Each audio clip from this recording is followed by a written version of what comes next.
سلام البنات، سلام الغزالات. اليوم ان شاء الله غنشارك معكم وصفة جديدة على قناتي، مخامر خفاف وسهلين على طريقتي، بحشوة لذيذة ورائعة رائعة رائعة جدا. كنتمنى انكم تجربوها، غيجوكم خفاف ورطبين بزاف. اجيو معنا نشوفوا المقادير. على بركة الله كنحتاجو كيلو ديال الدقيق الابيض، ملعقة صغيرة من الملح وملعقة كبيرة من الخميرة الفورية.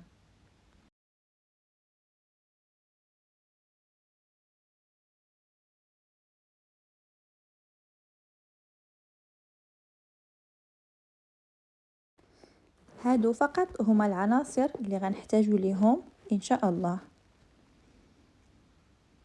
بعد ما حطيت الملح وحطيت خميرة الخبز، كنجمعو العجينة بالماء دافي. وضروري يا البنات العجينة تكون خفيفة، ما تكونش ثقيله، ما تكونش قاصحه. ندلكوها مزيان حتى تكون كتلصق لينا في اليد. كما كتشوفوا دابا غنغطيها ونخليها تخمر واحد شويه وندوزو باش نوجدوا الحشوه ديالنا. هنا كما كتشوفوا انا خديت البصله كنقطعها طريفات صغيورين، قطع صغيره جدا على حسب الكميه ديال العجينه اللي عندكم. وكذلك كنحتاج الفلفله حلوه، انا استعملت الفلفله خضراء، حتى الا عندكم الفلفله ملونه ممكن تستعملوها. وهنايا انا قطعت البصله قطع صغيره كما كتشوفوا، وكذلك قطعت الفلفله حتى هي قطع صغيره. وهنايا ضفت الجزر مبشور حبه واحده. وهنايا مقله على نار هاديه حطيت فيها شويه ديال زيت الزيتون، وكنضيف البصله هي الاولى،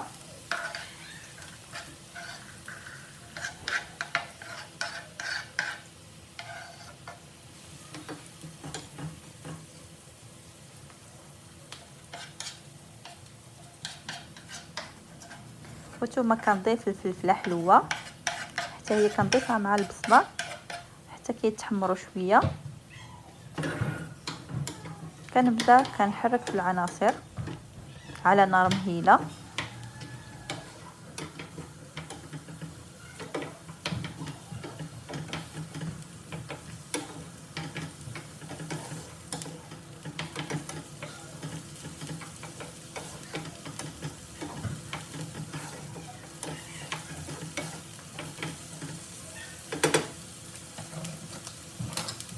وهنا كنبدا نزيد في البهارات.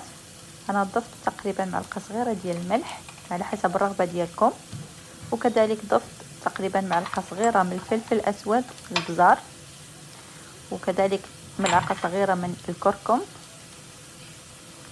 وكذلك غنضيف ملعقه كبيره من مسحوق الفلفل الاحمر الحلو اللي هي التحميره.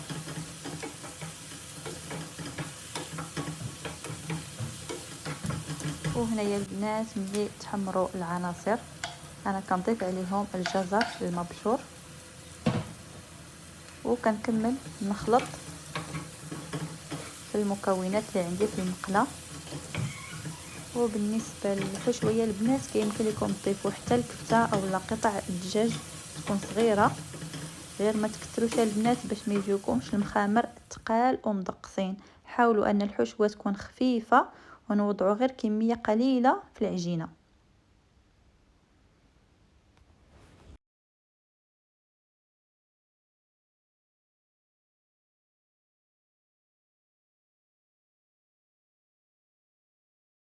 وهنايا انا كنضيف ملعقه كبيره من الهريسه اولا معجون الفلفل الحار.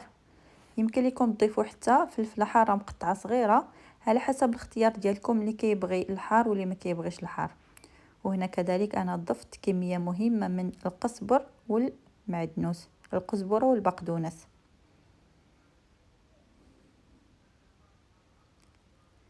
وكنخلطهم شويه، انا ما كنخليهمش يتشحروا حتى كيتحرقوا، يعني غير شويه كنبدا نخلط القزبر والمعدنوس مع الحشوه اللي عندنا. كنطفي على المقله باش كيكملوا الطياب ديالهم وسط المخمر وكيطلقوا واحد النسمه زوينه ولذيذه.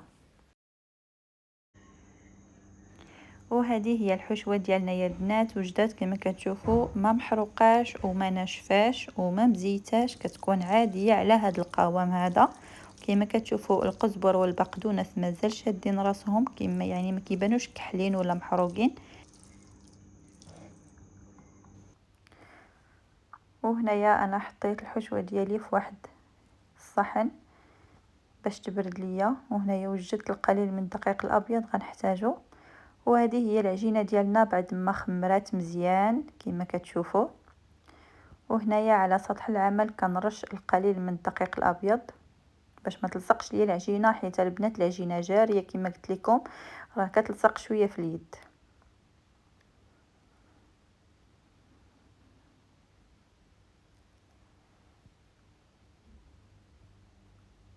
وهنايا انا كنقطع العجينه وكنحطها كما هي، يعني بلا ما كنكورها كرات ونقلبها، يعني غير كنقطعها وكما كتشوفوا كنحطها على سطح العمل وكنخلي العجينه كما هي محطوطه. كنستمر على هذه الطريقه حتى كنكمل الكميه ديال العجينه اللي متوفره عندي.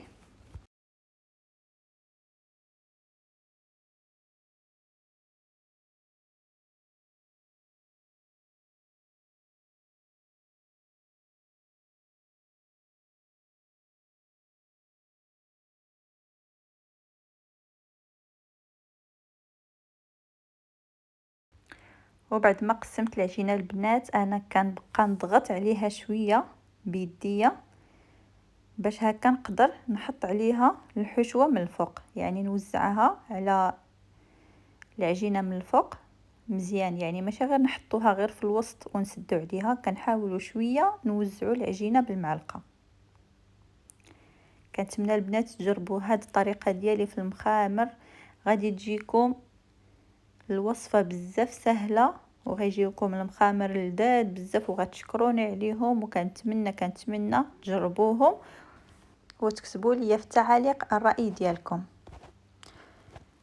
كنستمر على نفس الطريقه حتى كنكمل الكميه اللي عندي. كما كتشوفوا البنات كنوزع تقريبا نفس الكميه على العجينه اللي عندي بالتساوي. انا كنحاول نسرع الفيديو باش ما يكونش الفيديو طويل بزاف.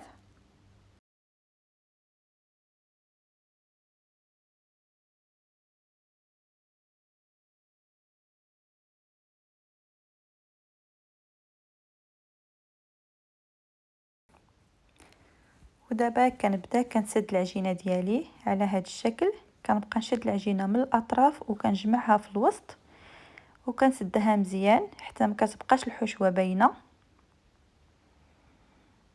على هذه الطريقه كما كتشوفوا العجينه راه خفيفه وجاريه كتلصق في اليد. كنستمروا على هذه الطريقه حتى كنكملوا كلشي العجينه اللي عندنا وندوزو للمرحله الثانيه.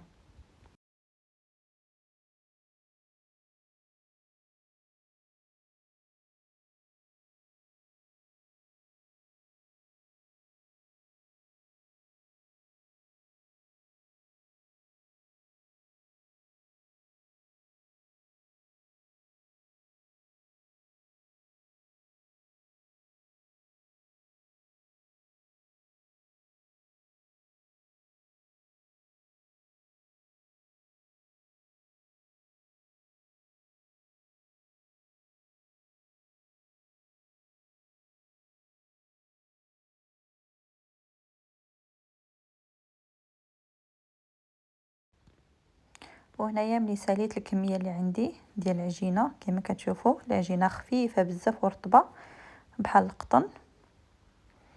وهنايا كنكملوا كنرشوا سطح العمل بشويه ديال الدقيق الابيض وكنبداو ندلكو المخامر ديالنا شويه غير بالاصابع ديال اليد باش ما تقطعش معنا العجينه وتخرج لنا الحشوه برا. كنطلقوها شويه بالمدلك على هذه الطريقه، ولكن ضروري يا البنات يكونوا الرقاق بزاف حيت كيخمروا شويه في المقله وما يجيوناش غلاظ وثقال، يعني بحال هكا كيجيو كيكونوا جاريين. كنحطوهم بشويه وكنستمروا على هذه الطريقة حتى كنكملوا جميع العجينة اللي عندنا. انا غنشارك معكم وحده اخرى. كما كتشوفوا البنات كنبدا نطلق العجينه شويه بالاصابع ديال اليد، كنرشها شويه بالطحين الابيض، كنقلبها على الجهه الثانيه وكنبدا نفردها.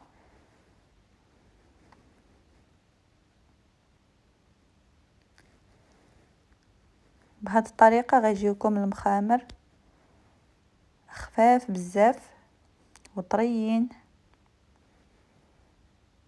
انا شاركت معكم الوصفه خطوه بخطوه بالنسبه للبنات المبتدئات او البنات اللي بغاو يجربوا هذه الوصفه ديال المخامر بهذه الطريقه.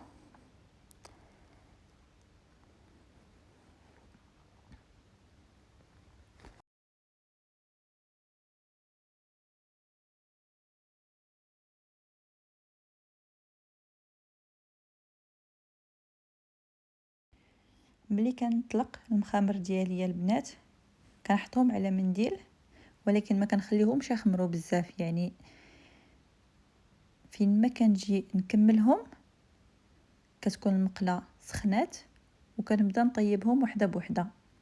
كما كتشوفوا البنات راه باينين لكم في الفيديو رقاق بزاف، والعجينه ضروري تكون خفيفه يعني تكون جاريه، والسمك ديالهم كيكون بحال هكا. يعني غير كنقلب المخماره في يدي دغيا كنحطها في المقله باش ما يخسرش الشكل ديالها.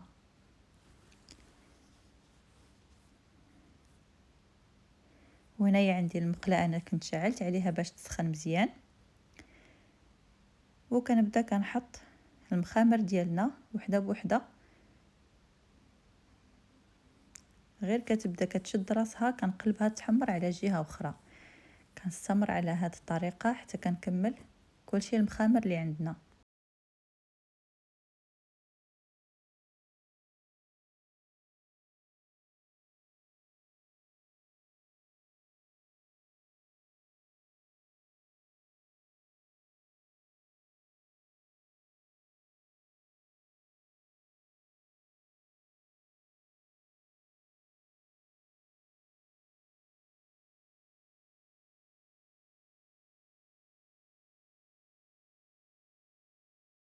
بالنسبه للبنات اللي مازال ما اشتركوش في القناه كنتمنى تشتركوا في القناه فضلا، وما تنسونيش من اللايكات والتعليق ديالكم الزوينه.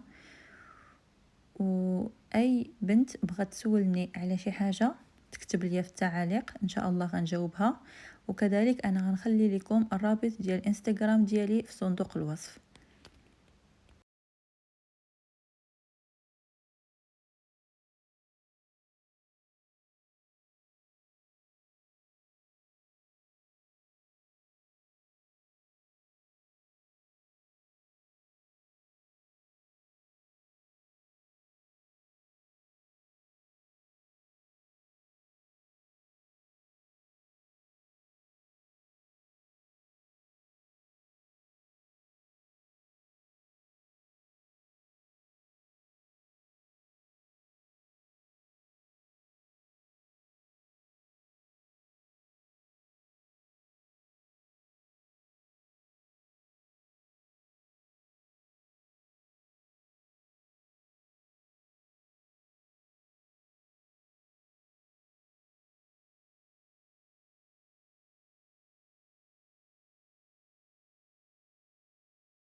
وهنايا بعد ما تحمر معنا المخمر من الفوق ومن التحت، هنايا كنرجع نحط وحده اخرى.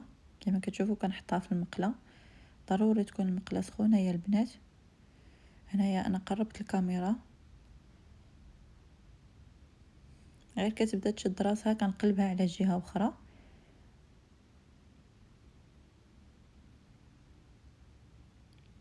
حتى كنشوفوها تحمرات بحال هكا، كتحمر من الفوق ومن التحت، وكنحطوها في صحن التقديم. مشاهدكم البنات، دابا جاي شهر رمضان ان شاء الله كنحتاجوا وصفات جداد، وصفات مختلفه نحطوهم في المائده الرمضانيه ديالنا.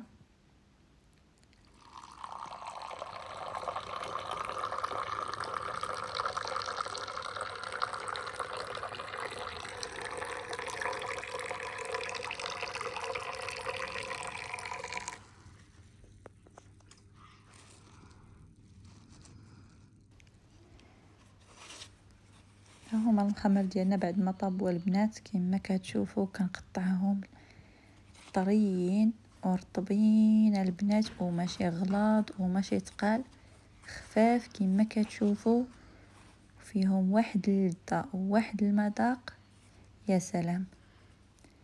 ضروري البنات نأكد ان ضروري العجينه تكون خفيفه، حيت الا كانت العجينه قاصحه غيجيوكم المخامر مدقصين وما غيجيوش زوينين.